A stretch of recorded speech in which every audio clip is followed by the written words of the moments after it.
Hi, welcome to For the Exposure. It's your host, Tiffany. Today's guest is none other than McKylin Rowe. He is an actor, writer, comedian, nonprofit runner. Just all the things. Yeah. All the stuff. He's basically trying to see how many jobs he can do at any given time. Yeah. Yeah. Not only is he my first actor that I've had on. You're my first violinist. Are you talking about on what? the podcast? Oh, you're my talking God. about on the podcast. What? That one and only. First and last. We're a couple for the listeners, by the way. If you guys don't know this, hi. I'm currently drinking. I've been calling it the Holly because Mac's mom, Holly, on our trip to Italy, she was like, "Can I get a amaretto and Diet Coke?" And I just made one of those. I think it's going to be my drink for the rest of summer. I think it's a good summer drink. Yeah. I don't know what my drink is anything. As you said. You actually did say that. You were like, what do we got? Yeah. Since we're with the intro that I'm, a little bit of everything. That's how I treat my alcohol, as I drink a little bit of everything. Yeah, you wear many hats in many different parts. I wear hats all the time because but you're not male wearing pattern baldness. I should have worn one, but we're feeling comfy. This is a comfy Do you want to put a hat on? No. It's too late. We already have sure? good stuff going. Okay, so maybe I should have asked this before. You're an actor, but I don't have a list of all the things. Usually I read off. Oh, all the things I've done? It's because I haven't done a lot. Well, that is the easiest way to tell you why you don't have that list. No. I could put it together for you really fast. Okay, do it right now. Do it right now. Okay, we'll go from the most legit to the least legit. Starting American with Underdog. American Underdog. That's my claim to fame right now. Which is terrible because I still haven't seen it. I know. It's on our movie service too. We could have watched it anytime. It's shown up as we're looking for How stuff. come you've never said, okay, I'm we're not watching it? going to make you watch my movie, but it's so weird for me to be like, you got to watch my movie. We're at 2.5 years we've been together, and I have not seen the biggest movie you've been in. I know. I don't know what to tell you. Can I watch your part now? Really can we do it live? A live rewatch? I can. I'd need my phone or something. We'll find a way to show you. Okay. We'll get it. Okay. She'll see it once this podcast drops. We'll record a special little edition. A little me reacting to you. Just saying, yeah. That'll be our social post for this episode. How old were you? It was 20. Good God. I think it was 2021. And I was. You were just a baby. I was 25. Oh, so you were 25, 26. In the thick of your 20s. I was right in the middle, right when COVID happened. My mom had worked with this guy who I had met a ton of times, the Irwin brothers, specifically Andy Irwin, but also his brother John. They're the best. They hit me up one day and were like, hey, we need to cast this role. And I was like, okay. And they made me audition, got the part, and then I had to quarantine for 2 weeks in Oklahoma City. It was in February. I couldn't be around people. And every day I would take an Uber into the city because I stayed at this shitty little hotel. You swear on this, right? Yeah. Yeah. Okay. I should know. I've been in the room. I was going to say, have you listened to any of my episodes? I've listened to every episode. I'm a good boyfriend. Have you? I'm the best boyfriend. I have not listened to all of your other podcasts, but this podcast, I've listened to every episode. Oh, we should mention that at some point that I do also have another co-host podcast. another podcast. Yeah. But I don't do any work for that, but go on. You do a lot of work, but you do a lot of work just in life. What was I saying? Horrible winter. I was losing my mind in this hotel room, and then I shot for a day. That was it. A couple months later, they called me again, and they're like, we need you to come back to Nashville to shoot more stuff because we need a little bit more, and you kind of represent every man who kind of just randomly met him because it goes through these compilations of his best friends from growing up and then coaches and all these different people from his life throughout the movie. You see them again at the end, and they're like, we don't have the Hy-Vee portion where he's a loser, so we need you to come. What is Hy-Vee? It's a grocery store. So I came back and it was me and the camera operator and a TV screen. I fake cried as he won the Super Bowl or something. Can you cry on cue? Not really, but I can make it. There's little tricks and stuff. I think my trick would be thinking of one of my pets dying. Oh, or any animal. This is interesting because we don't really talk about what in my head I'm like doing when I'm acting. We never really talk about that. What do you think about when you have to be really sad? A lot of the times, it depends on what you're doing. But if it's a play, you should just kind of get there throughout doing it. Because You're that character. I hate the method thing, but the action of the play, I stole this from like Denzel. I just steal a bunch of stuff from other people. Being an actor is 90% stealing. It's for you. But it's like the idea is if you just focus on the fake circumstances of the play and just keep your mind focused on those things. When you're backstage, you can take a break and relax and stuff. But you just keep remembering and thinking about the fake stuff that's happening. And you don't really have to do like, oh, I'm thinking of a dead animal or anything. You just have to be really present and focused. And then the stuff that comes out of you, it kind of will just make, because your body's not supposed to really do that. So it's kind of like this weird little magic trick. If something emotional is happening, if we're looking at each other and you're saying emotional stuff to me and I'm saying emotional stuff to you, and I'm really just focused on what I'm supposed to be focused on, I can get to an emotional place and I'll get choked up or I might cry. And then afterwards I can just be like, huh, nice. We freaking did it. Nice. Cause you just purge it once you're done, accepting everything that's fake and just going through it. And then you pump and dump basically. But what about when we were watching that show, Classic Me? I don't know anyone's names or the name of the movie. Okay. But I do know that Hugh Jackman's in it. His kid is missing. And then we read about it. Prisoners. Yeah. We read that he had to emotionally recover for a while every time they would shoot it. Yeah. So it's because it's like it takes a lot of energy. I think it's a lot like violin where when you're up there and you're playing, if you're flowing through the notes and stuff and being vulnerable and really opening yourself up to the thing that you're doing and like practicing your thing, it is an emotional experience. It's not just mechanical. Yeah. And so that part can be taxing. I feel it depends on like what I'm playing though. Yeah. And the gig. Like I'm not going to cry during the rock orchestra. but exactly. But that's the thing with and it's also, I mean, all these, it's just clickbait, but that's just something he says in an interview. I bet he was probably just like, yeah, it was freaking tiring because I was working 16-hour days pretending my daughter was missing and screaming and crying. And the perfect thing that you say to make sure people watch the movie is like, I had to really like let that go because I pretended my daughter was dead for a month and that's exhausting. So it's more of that kind of thing. But then it's also with movie acting, and I'm like not an expert. There's also a good amount of it, depending on who the director is. You just kind of have to know how to make it look like something on the camera.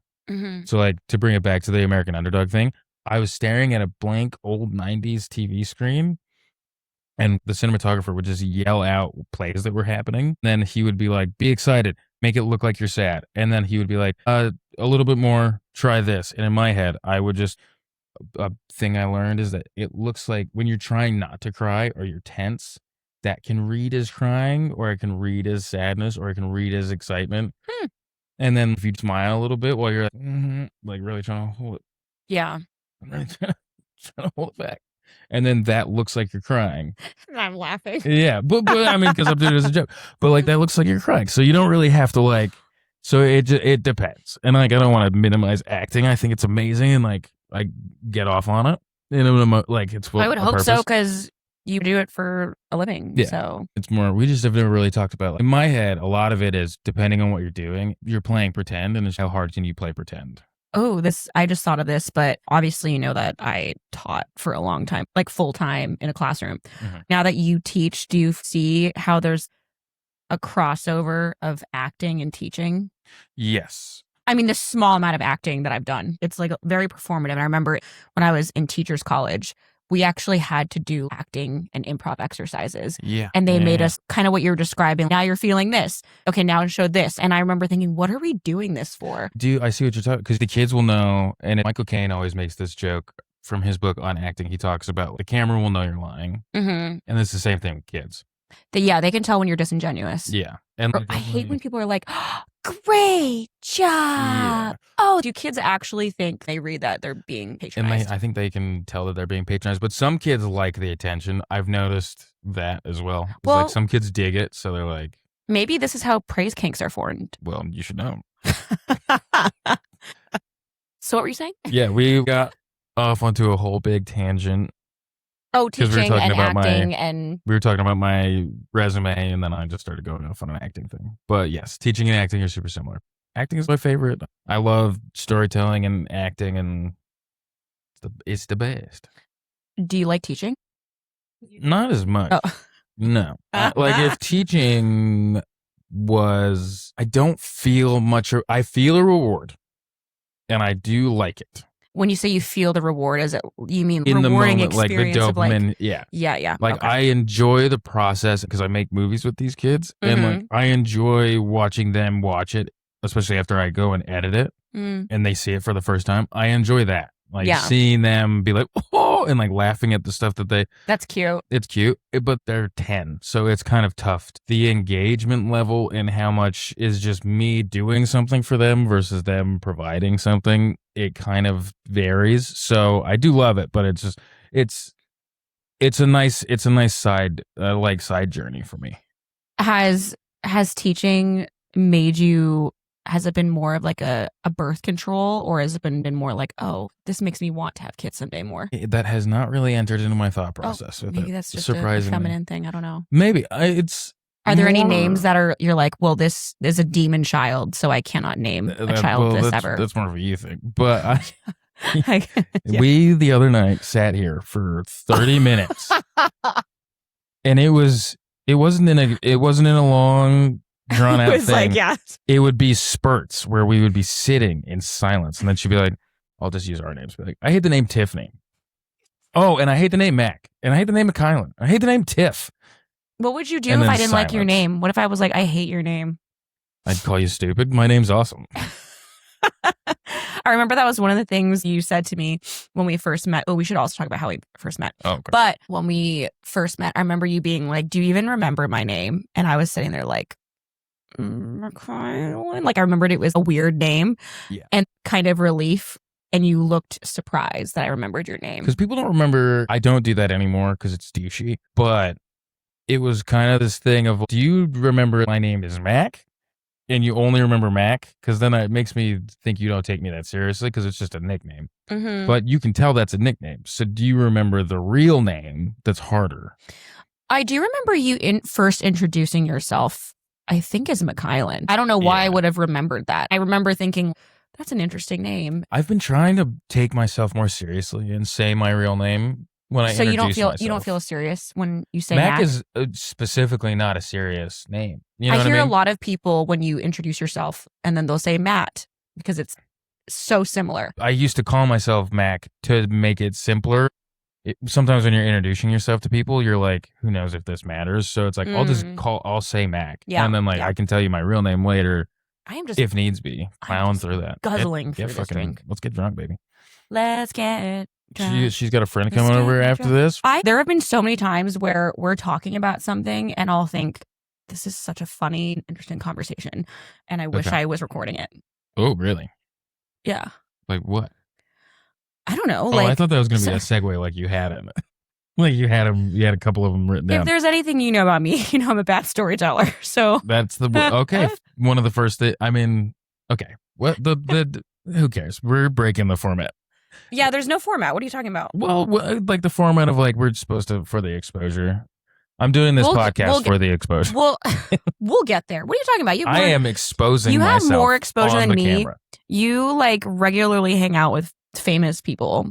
I'm riding on your coattails. You literally hung out with Will Smith yesterday, like this weekend. That's not. And he was like, "Hey, what's up?" And you're like, "Hey, what's up, buddy?" But he also said, "He said hi to me," but he said, "Tell your boyfriend hi." Yeah, he said, like, "Hey, what's up, Tiff? Tell your boyfriend hi." He remembered I had a boyfriend. Not even my name. My name is 3 letters. Okay, but he meets a lot of people. I know. I'm just saying. You say like you're riding my coattail. I am actively kicking my boots off and chilling on your coattails regularly. No, I don't have coattails. So remember, we're a team. We've talked about this. We are a team, as we should remember when we argue. We don't. We never argue. No, we don't remember that. Wait. Not one time have we remembered that. We immediately become 2 separate teams and we're rivals. Do you think we should get a couples therapist? I'm not going to answer that on my... Maybe the podcast can be our therapist. Okay. So what hurt you? What hurt me? I'm trying to remember names and places. I'm kidding. Muir Elementary School and Mueller Park Junior High. Those two Oh, places. you drove me by there, right? I wanted to, but we didn't get a chance. Wait, no, you drove me by some school. I drove that you by went my to. high school. Oh, okay. Legacy Preparatory Academy. Yeah, and fun fact, he still has his high school email. Isn't that so weird? I've kept my high school email. I don't see a reason to get rid of it. I do. What is the reason? I think you should drop the 3 letters and just make it your name. Yeah, but people are like, what's the 3 letters? And I'm like, it's from high school. Should we cut this out? No. So people don't know your email? Okay, we won't. Nobody knows what the 3 letters are. No, Okay. they can figure it out because I said 'Cause the you name of the said high it. school. Yeah. Well, email me if you have a job opportunity. If it pays, if you have an acting gig and it pays, I'll be there. Or just any gig. Any gig. Well. Any gig. Not any gig. Okay. What would you not do? I steer clear of porn. Have you ever thought about it? Doing porn? Yeah. Not even once. That has not even crossed my mind as like a thing. That's OnlyFans? No, not even one time. Again, those live in a world of like, that'd be like, would you like to be a hobbit? I'm like, no, Well, that's not a real place. But that's that out I of your can go to. control. You are Huh? just born a hobbit. You don't decide you're a hobbit. Exactly. It's not like- that's how foreign to me the idea of like, I'm just gonna go do porn. I'm like, those people are born for that. I don't know. swear only you could tie in hobbits and porn in the same sentence. You're welcome. Ew. People might be into that. I don't know. That's probably a market that has been tapped into. Little people porn? What? That's got to be a thing already. Little people, yes, but I mean dressing up as a hobbit. Oh, that's probably already a thing. Yeah, that's what I'm Everything's saying. already a thing. Enjoy your kinks. Yeah. Someone told me if you can think it, then it's already a kink. Rule 34. Yeah. I remember that. Who's telling me about that? There's the rule 34 is that everything is porn. It's a rule of the internet. Is everything? Wait, I was has a going to porn. say, wait, what do you mean everything Everything is porn? has a porn. I'm going to put explicit on this episode. We Mark haven't it as said explicit. anything. We're not describing sex acts. But we're talking about suggestive things that people shouldn't listen to. You don't their put children. explicit for the cursing? I don't know what I do. No, it's fine. I think I do. Yeah. Okay. I think. I believe you. Well, we're going to find out. Yeah. And if not, I will add it in. Okay. You were in American I was Underdog. an American Underdog. You've done stand-up comedy. Yes. You were part of comedy sketch shows at I did a couple sketch shows Yep, at the comedy at the sketch Pit. shows. And at UCB, I was graciously accepted into a sketch group that was already cooking and moving and grooving, and they need to have another show soon. Please. I want to. I always want to. I will never forget the show that I saw you do. And afterwards, our friend Lily, you had that show. And after the show, I was like, okay, go say hi to this person and then go over there next. And she was like, you're like his manager, telling him where to go and telling him who's here and who he needs to talk to. Yeah. We've talked about this, but perfect segue. I look at the Downeys, Robert Downey Jr. and Susan Downey. Do you want me to be your manager? No, I don't know if manager, but I like the idea of us being each other's management. You know what I mean? We keep each other on board. Because I think we talked about this in the car yesterday. I have skills that you don't have. You have skills that I don't have. What skills do you have that I don't? I am funnier. Thank God, because I've been the funnier one in a relationship and it's a lot more work. It's stressful. Honestly, I don't think it's good. I am an unserious person. No, I'm kidding. Well, I'll name a skill that you have that I don't have, and you name a skill I have that you don't have. Okay. Yeah. Okay? Okay. I have mine. Okay, then name it. You are much more, you can list 3 things that you need to do in no matter what happens, and I've watched this happen a million times. Those 3 tasks, the important ones, get done. I think that's like anxiety. If I'm always thinking of. No, it's not, because then other tasks fall by the way. Like you'll be like, I need to return something to Amazon. I need to send out this invoice. I need to do work for my dad. And then I have 5 gigs. So my And skill is never completing a list. Hold on. Yeah. You hit the big stuff and like with energy and verve. And like I struggle to do that. I procrastinate. I procrastinate. I'll cancel for sure. shit. You are just you have a stronger drive. Not stronger drive, but you have a better hit. You have a stronger drive than I do. I'll just say that. Okay. I think you have an answer for everything. That sounds mean. I feel like that is a bad thing. No, I think it's good because sometimes I'm panicking and you'll always have something. I don't know if that's a skill. I feel like that's just a thing I do. Okay. Oh, you could talk yourself out of anything. I'll take it. That 100%. I can talk myself out of anything, and you have strong drive. When you put it like that, it sounds terrible. Yeah, no, it's nice. It's good. I sound like a con man, and you're a strong, powerful woman. I think that's true. There's so many things I feel like you have. No, I don't. don't. I'm not fishing for compliments. I'm not done. even trying to We're compliment. done with this segment. We're done with the skill. We're done with this. We're done with the skill segment. Okay, because I say you have an infinite knowledge of so many different topics. Lying. I lie. That's what that is. No. I make stuff up. I'm talking about like actual things where we're talking about something and then you just go on a tangent about something, or your knowledge of anything film or TV related is just so vast. I've never met anyone with that brain. Well, it's not enough, but thank you. What? People have more. I'm telling Who? you. It's crazy. Who? What people? All kinds. What people? Everywhere. Who? I don't know. What do you know? Okay, well, fine. We're moving on from the skills that neither of us have. No, that whole conversation was just for me to say, and this is where you can cut back when you're editing, was we be each other's, because we both can. Oh, that's what we were talking about. You know, because like I don't know if I could get you. I think that would be different. I think you could get me jobs, but like you could get me a job, maybe, but managing almost like your life and making sure that like I could be your assistant and then you could be my manager. Which you have done. You have helped me at gigs before, and it's great. Like I'd be a great assistant and like making sure everything's good for it, because I'm good at minutia. Yeah. Stuff. When I'm on the job, I don't want to talk to a coordinator, nobody, and that's when I really like having an assistant with me to be like, tell them that I need this, or if they need to talk to me, they'll talk to you. Yeah. And I just don't like to advocate for myself or really get nervous, or the stuff about like you gotta reach out to, like I'm bad with like the big picture important.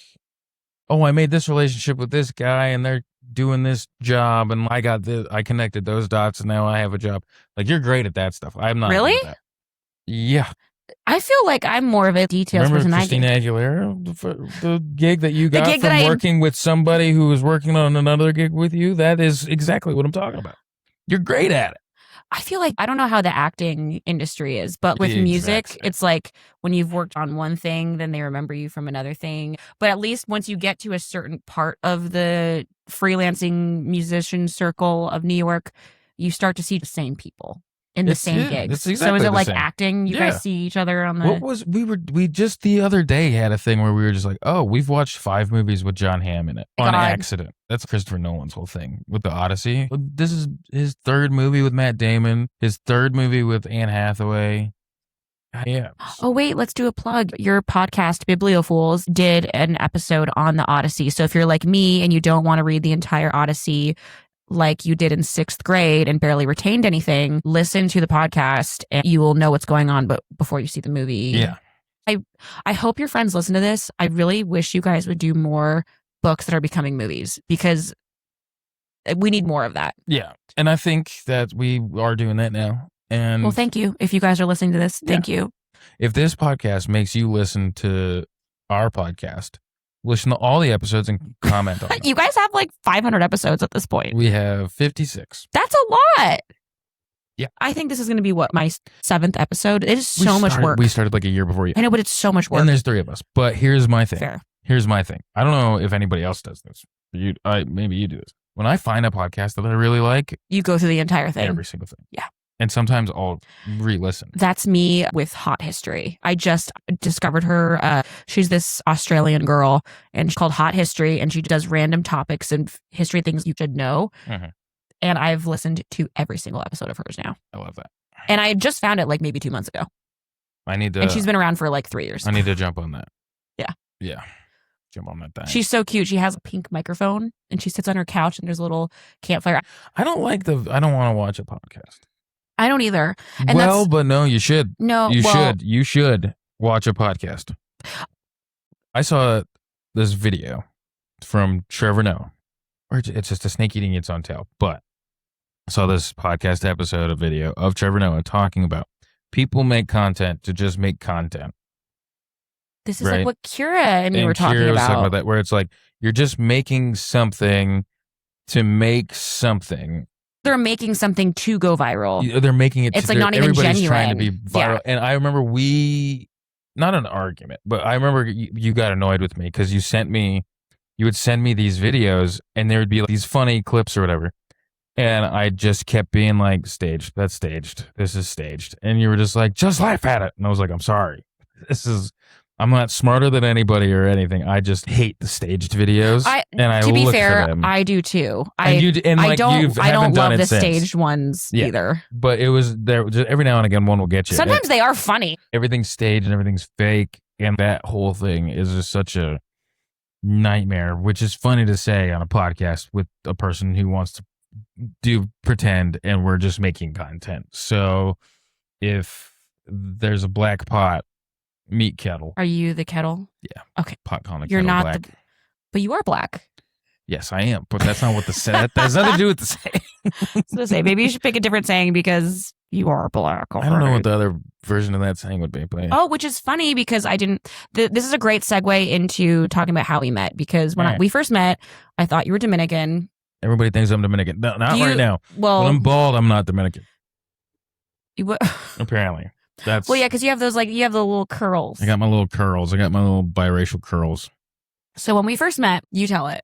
Oh. I threw a party for the Heisman in 2023. 2023, December 2023. It's like I'm being held hostage and I'm taking my notes. I know. I'm like eyeing him like, yes, December 2023. That's when we met. December 2023, I threw a Heisman after party because my mom had done it for a couple years, and the year previous, I'd been working in a bar, and I invited people like just come to the bar, like I can do that. And she's like, okay, cool. The next step, because I didn't work in a bar anymore, my mom was like, can you organize I want to just throw a little after party for all the people who worked from ESPN and all the people who worked the event. I offered up my apartment and convinced all my roommates that'd be cool. And then one of the producers, who's awesome. Miss you. We miss you. You work for Netflix now. Get us that Netflix deal. You go, girl. Put our podcast on Netflix. You don't have to do anything for us. We just like you for you. Your job has no value to who you are. But she was like, all right, let's do it. And like they got food and we turned it into this whole big thing. And because it was kind of just in a douchey mode and my apartment looked the way it does, I was like, the theme will be frat party. And there was a theme. Do you know how it felt like you were at a frat party? No, because I have only been to one frat party in my life and it was for 20 minutes. Okay, well, it felt exactly like a frat party. I've never been to one. And really? I've never been to a frat party. Wow. Wait, maybe we are meant for each other. There we go. I hope so. But it's funny that you say that because you do kind of have a fratty vibe too sometimes. I told you this. Yeah, broy. You're a little broy. Everybody says I'm broy, and I'm like, no, I'm super smart. But no, I'm not. That was one of your descriptors that you used for yourself when we first met. You were like, I'm kind of it for me because you brought it to my attention. You were like, yeah, I'm kind of a bro. Mm-hmm.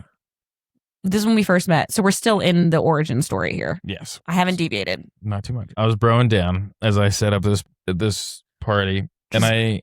Waking up in the morning, eating raw eggs, I was eating eggs, I was ripping Coors Lights, dude. We got the party started, there's food, everybody was having fun, and then in comes our buddy Will, who I had met the previous night when Will Smith, Will Wells. Will Wells, who, shout out Will. Yes. Me and him had met the previous night and like hit it off. He came in and he had all these ladies with him that were the music for the evening. Correct. And I saw this lady wearing very, very nice leather pants. And I immediately turned to one of the older gentlemen next to me and I was like, yo, look at that chick in those leather pants. And he was like, oh, and I was like, oh, what's up? So I pointed you out to him. You pointed me out to him. Yes, because I was like, whoa, dude. And then I proceeded to not say a single word to you. Correct. Other than in a group settings but where then I he made couldn't fun of stop you. But then I was just staring at your butt. And then as the night went on, we did not interact until the very end of the night when everybody left. And then it was like you and Will and me and my roommate and one other gentleman. Yeah, you were like, do you guys want to continue the party we should down the street? Yeah, because you didn't seem to be leaving. I was like, okay, I got to keep this fun. Let's go to a bar. Is that really what was happening? It was part of it, yeah. See, because I showed up to the party. We had just finished playing the Heisman ceremony. So I was still in, I don't want to say like professional mode, but I was around my colleagues. So I wasn't feeling like I'm trying to get lit or anything. I mean, I wasn't. Like, I didn't like throw it back on any of my colleagues. I was just like, You threw it back on my mother. no, your mother threw it back on me. Oh, sorry. Going back train. I didn't realize that your mom was your mom until she was dancing and getting down with it, and you had this look on your face. I've seen it so many times now. Blank stare, and you were like, no. And then you walked away from the floor. I remember seeing people laughing. I'm like, oh, this must be his mom. Yeah, because I think she was like, woo, right, McKylin. And everybody's like, what? And I was like, Yes, that's exactly what it was. But yeah, so that's how we met. And yes, we went down to the bar. We went down to the bar, and then she was like, "Are you gonna make a move or what?" Oh, well, yeah. Because I wasn't making a move, and I made a move after that because I think I was invited. Didn't you say that you told Will before we left that you were on a mission? I was on a mission. I was very drunk, and I was like, I'm on a mission. So when did the mission start? Because it wasn't throughout the whole party, because you didn't talk to me at all. I could not tell you. That is classified information in the annals of drunkenness. I don't know. I don't remember. I just remember saying the words, I'm on a mission, and then looking at you, and then... What was I doing? I texted him mission accomplished. You texted him mission accomplished? I think, yeah. Like days later. Oh, days later. Oh, yeah. I'm like, wait, when? I think it's really cool that we weren't a Hinge or a Bumble meetup. We were in person, just by happenstance, the same party. Both of us joking about this with each other, how I was finally like, you know what, I'm done with guys. Yeah. I've been a patient and just dating very consciously. And I was like, I'm just going to have some fun. Well, I was going the opposite. I wasn't really hoeing before anyways, but I was also just like, I'm going to try. Delete the dating apps off my phone. They weren't working, but delete them off my phone. That is so not true. It's true. No, I think I've been on like 2 when we I will never forget when we hard launched, the amount of girls that looked at my Instagram story. The reality of the situation was I was sleeping alone quite a bit. I was sleeping alone too. Yeah. And here we are 2.5 years later. Now not sleeping alone ever, unless I'm on tour. Yeah, I would hope you sleep alone on tour. Technically, there's someone sleeping underneath me. Uh-huh. Yeah. This past tour was Camille. Shout out Camille, drummer. Oh, Camille. Yeah, that's one thing about, the bus tours. I don't know if I'm ever going to get used to that. I wonder how you would sleep on a bus. I'd sleep great. You don't sleep great in the bed. So what makes you think you would sleep good on a bus? Because I have an excuse to not do anything. So I would probably wake up a lot, but I would spend more time in the bunk. Just imagine someone's constantly, while you're trying to sleep, pushing you. Why is somebody pushing me? Because the bus is moving and bumping around. I've slept on bus. I've slept, I remember I sleep in cars just fine. It's different than a car. Okay, I don't know. I've never been I'm just making random baseless claims. Would you do a bus tour type thing? Yeah. But I guess in your field, what would that be I have for? no idea. I guess if I toured a show, like a play. Yeah, I don't know. But yeah, I would tour or stand up. I'm not good enough at stand up to tour. I'll do anything. You guys know what my email is. It's earlier in the episode. So yes. If you just want me to tour, if you got money and you want to waste it, I'm your guy. That's your pitch? It's not a real pitch. I'm messing around. It could be real for some people. You never know who might listen. Okay, if you want a real pitch, slide into my email. Slide into my DMs. My DMs. Yeah, do you ever check your DMs? My DMs are mostly the same 6 guys laughing at the same and sending me memes. Those are the only people I talk to on Instagram. I get memes from them. I'll sometimes like them, and then sometimes I won't watch them. Sorry. Because sometimes it's a lot and I get overwhelmed. Oh, I get that. And then I'll be like, that was fun, because we would get in arguments about Instagram. And then I was thinking about Instagram a lot and what do I use this for? And then as I sat and was looking at it one day, there was 3 or 4 different people from high school or even recent friends that they were just posting work stuff. It's like, hey, come see me at this thing, or click on the link in the bio.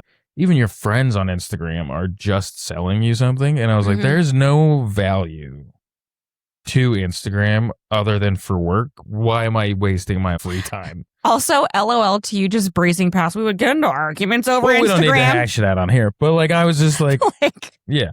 But like we would get in arguments. It was growing pains, and that happens. The biggest thing, because the argument wasn't the biggest thing about it. It was like the argument just inspired me to start to look at like, what do I use it for? But you were kind of stubborn about it. It's growing pains. Sometimes when you start out a relationship and you're not sure how serious it is, or you know it's serious, we went fast, and I didn't That prepare was whatsoever. no one's fault except your Except own. for my own. And here's my thing. We'll make this so it's worth listening to, so that it's good content. I like to jump in heads first and then figure out what's going on after I jump in. Noted. Good to know. If I like something, I'm going to like it as much as possible. Oh, yeah, that's true. Because I remember you saying that you would introduce every girl to your mom. And I'm like the complete opposite. I don't even let anyone go near my friends or a family member until I'm like, I really like this person. With the mom thing, that was a litmus test of, does this feel weird? Because if this feels weird, then we can't be serious. But like the diving head first, it's with everything. Like if I like a podcast, I listen to every episode. I started to like the Star Trek movies, so I watched all the Star Trek movies. Yes, you did. I have a deep dive brain hole. I like the movie John Carter, so I spent 4 hours listening to a podcast about it and reading Wikipedia pages about John Carter. If I like it, how do I get all of it? Let me plunder it, which, maybe is not good. It's the same thing with relationships where it's like, I like this thing, let's go all the way. And mostly, specifically with you, that's not all relationships either. But like with you, I was like, let's go all the way. And then you'd be like, you need to do this to support me emotionally. And I'd be like, this is an adult relationship. Oh, shit, okay, here we go. Pull the thing. Nobody's pulling it. Oh, Jesus. Abort. What do we do here? And I made the joke with you about it's like flying a plane, which I think maybe this is a bad way to live. And I've made a lot of mistakes, and I would not give anybody advice on how to live your life. But I think it's a fun way to live your life. Or fly a plane. But I think it's a fun way to live your life, where I was like, we took off and we're building a plane as we're flying. And I think that's something, probably some sort of trauma response, but that's how I like to live life. Because I think that's, part of me thinks that that's fun. And I think that's kind of the point of being alive, to know how everything's going to go and know how to do everything. Decide you want something, you decide you want to do something, and then you just go. And then eventually it doesn't work out, or it does. It does. And then you end up on the same couch together with freshly painted walls. Yes. In the same apartment. Because I'm such a good boyfriend. And she was like, I want the walls to be a different color. And I was like, whatever you want. Oh, that is so not how that went. After I raised my disagreement because I didn't want it. And then she battered that down twice. And I was like, I understand this is not a compromise situation. So what do you want? Because that's, you got on the episode with Robin, she was like, this is why I can't live with a man. She went on like a whole thing on like, why. Hot take. I think all girls. Careful. All girls are going to struggle to live with a man regardless. Yeah, you guys are difficult as hell. That's why. Yeah, but also. And dirty. Just not a lot of hair. Not to myself in the back. Lots of hair for you too. Yeah, mine are longer, but you have more of it. Not on your top of your head, but everywhere else. Oh my God, we have to. I'm like pulling dredges of nasty, long, curly black hair free. You know what? I'm going to spare everyone what your hair experience is like. Okay. Sometimes you have a piece of hair in your mouth. Oh no! I have your hairs in my butthole sometimes. Yeah, it's not in your mouth. Do you know what it's like to be taking a shower and you're just like, what the fuck is it? I'd rather have it come out of there than out of my mouth. So. I get your hair in my mouth too. Yeah, we'll be laying sleeping and I'll wake up and I have a piece of your hair in my mouth. So, sorry. It's not comparing or contrasting or arguing. I'm just saying, guys, they're never going to get good at living with you. You got to get good at living with them. And that's not a mean thing that I'm saying. I'm saying, like, you guys want what you want. And if I just come in here being like, you need to make some compromises, it's not going to work. Not to pat myself on the back, but I'm going to pat myself on the back. We both know people that the girl will not even let certain decor things be in a room. Yes. I am welcoming to any of your decor. You're nice about the decor. Yes. But that, they're like, my friends, like my girlfriends will be like, oh, like, throw that away. Yeah, trash but if that. I would never, because if it's something you like, I'm like, yeah, this is your apartment too. Like, do what you want with it. You're welcoming, but there's lines. And if I push too hard and I'm like, well, I want to have this, this, and this, you'll be like, no. But also, I just listen to when you say no. This is yours, by the way. Yes, it is. That's what shout I'm saying. Out, Tom. When you say, yes, shout out, Tom. When you say no to something, I just am I notice. So I'm just saying, like, girls You guys have your lines and they are immovable. Be movable. My lines are movable I think and guys have been movable. My lines have moved quite a bit. okay. Yeah. Sure. I think some lines move, but then there's other lines that I'm like, I see. Oh, there it is. So should we just move into a different segment? Okay. Okay. You're like, I want to be done with that. Yeah. Well, where else are we going with that? Okay. One thing I wanted to play a game. It's your face. It's a game of like it was viral on TikTok. You say the same phrase in 4 different tones. Okay. And I think I think it'd be fun to do with you. Okay. I'll let you decide what phrase we say cuz You tell me. Okay, there is one that's popular that's crazy. Good for you.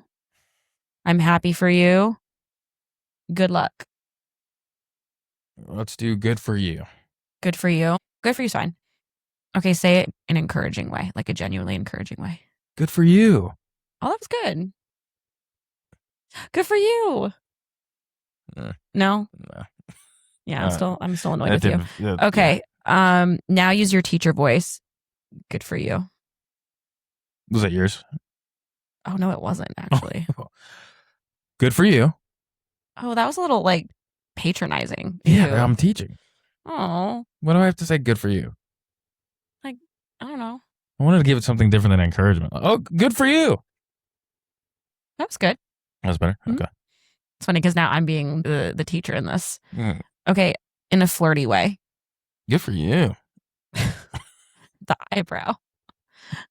Good for That was you. your flirty way? Is that not good? I flirt with one person. I don't know. Try it again. Good for you. That was a little better. Okay. I'll take it. What's yours? Are you not doing these? Oh, I can do it. Oh, I need your undivided attention. It's not divided. Squared. Did I do the other one? You did not. Teacher leeway. Teacher voice. Good for you. Oh, cold, but good. I'm a cold teacher. Yes, I know. Yeah. Okay, what's the other one? Just kidding. I'm actually a fun teacher for the most part. But the way that I teach my method is I'm really strict in the beginning because you can always pull back later. Yeah. And I learned that my 3rd year because the 1st year I was the cool, fun teacher that all the kids just walked all over because I wanted to be the one that everyone liked. 2nd year, I was way too bitchy. And I was just like, whoa, gotta pull back a little bit. So then 3rd year, by 3rd and 4th year, then I like got a sweet middle spot. Yeah. Okay. Good for you. Oh, flirty. Good for you. Okay. No. Let's try one more. Good for you. Interesting. Or is it too sexual? But I feel like that's what Flirty is sexual. Flirty is sexual, okay. Right? Now in a jealous way. Good for you. Is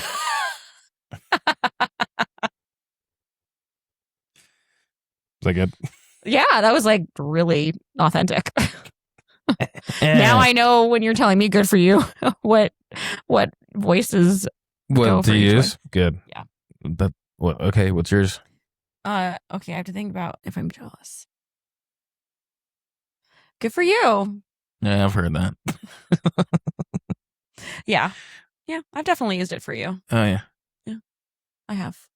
Not that I'm jealous of you, but it's more if I'm being left out or if I'm being excluded, then I'm like, yeah, good for you. Yeah. Oh, yeah. Oh, I just did it again. Oh, twice. Yeah. That was even more. That's my method acting. Method acting. Right? I don't think that's acting. My method. That's just that's you. That's my method. It's me. That's me. That's the method. Well, hate me or love me, but I'm genuine. I will never bullshit you. So I'll bullshit you all day. I don't know. Not me? you. Oh, okay. It's not all about you, even though this is your podcast. No, it's not all about me. What's another way we could say it? Angry. Let's say angry. Say good for you, angry. Good for you. Like arguing? Oh, I've said that to you. Arguing. Yes, you have. Oh, good for you. You have done that. It's my impression of Christian Bale. Do you remember that Christian Bale thing when he flipped out at the guy and went viral? No. Like forever ago. But No. like on set, this guy was being a dick and he freaked out at him, and then somebody leaked the clip of him freaking out at him. But at one point in it, he's like, "Oh, good for you." Oh, and it's like locked in my brain. And so I hear that when I say it. Do we know if Christian Bale's a nice person? I assume so. I like him. You know, when you'll hear about certain celebrities that you find out later on, you love them, and you find out later that they're just kind of an a-hole. There's an interesting thing. For some reason, with celebrities, we care if they're good people or not. I think so. It makes me not like them as much if they're a dick or they're really mean to fans. It's like, these people are the reason why you're and not that you need to pour your heart and soul to fans or something, but when I find out that, like, when Ariana Grande licked a donut and was an asshole to people, I was devastated because I love her. Yeah, I still like her, but just it was kind of like, damn it. But I think it's part of me is also just like, I don't care. Like, you can, because it depends. What if they're like someone who's done something illegal? It depends on the output. Sexual harassment. It depends on the output. Louis C.K. I liked his old stand-up. That didn't. That doesn't mean answer my question. No, it's just like, I don't care. I care that he did the bad things. I don't like when people do bad things. It's interesting to find out that somebody's shitty, but I feel like there's this whole PR campaign where it's like, we have to like you. We just had a whole argument about this with the president. We don't need to like the president. You know what I mean? The president should just be good at his job first. But we don't have either of those things right now. No. This is some weird thing that I've just been thinking about a lot lately. It doesn't matter depending on what it is. Like with celebrities, if I find out a musician is a dick, but I love their music, does that make the music better to find out that they're nice? Or unless I had a personal experience with them. Like if you told me The Weeknd spit in some lady's drink, I'd be like, okay. I was devastated when there was all that stuff with allegedly Michael Jackson. Well, that makes PYT hard to listen to. So like, it's but for me, I was so sad when they were portraying him in that way. I'm one of the people that believes that Michael Jackson didn't do all that. So yeah. Hey Me or Love Me, I don't believe it. I think they framed him. Yeah. So. It's mostly with just like, are they nice? Like, I don't give a shit if you're nice. If you start to break the law, I'm not going to go out of my way to play R. Kelly anymore, really, because he had a sex cult and that's bad. And like was hurting people and like is in jail.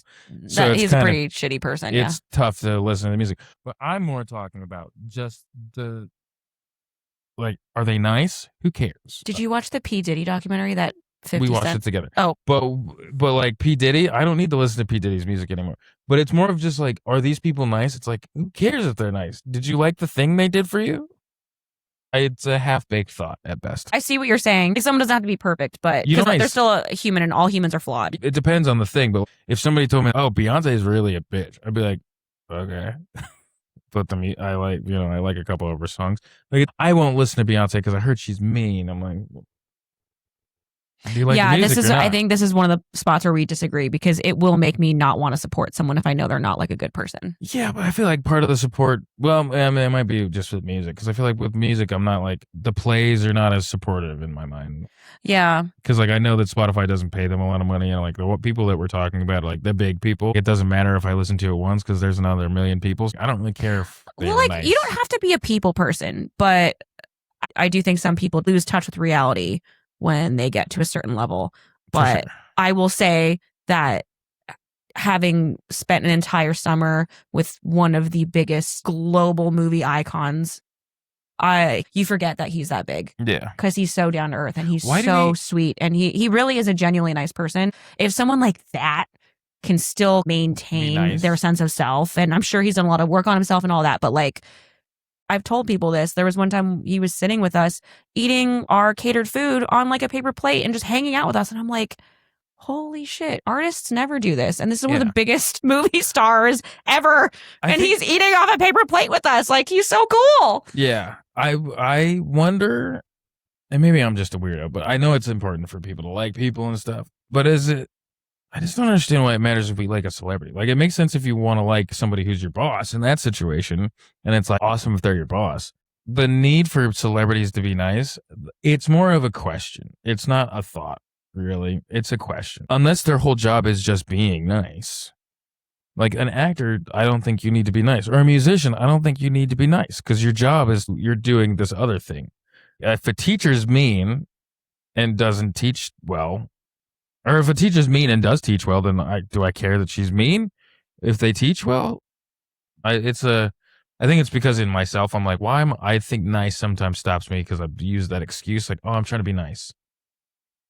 And so I'm like, what does that mean? You know, this is just a I random see what you're tangent no, that's kind of I stuck see in what my you're saying, because head. when I think about like a teacher in high school that was not a pleasant person, but she did teach this subject well. To me, it just made the subject not as enjoyable to learn, and I don't think I actually retained as much. Yeah. I think that, and with that, when you're learning something, it all is about the teacher. The teacher.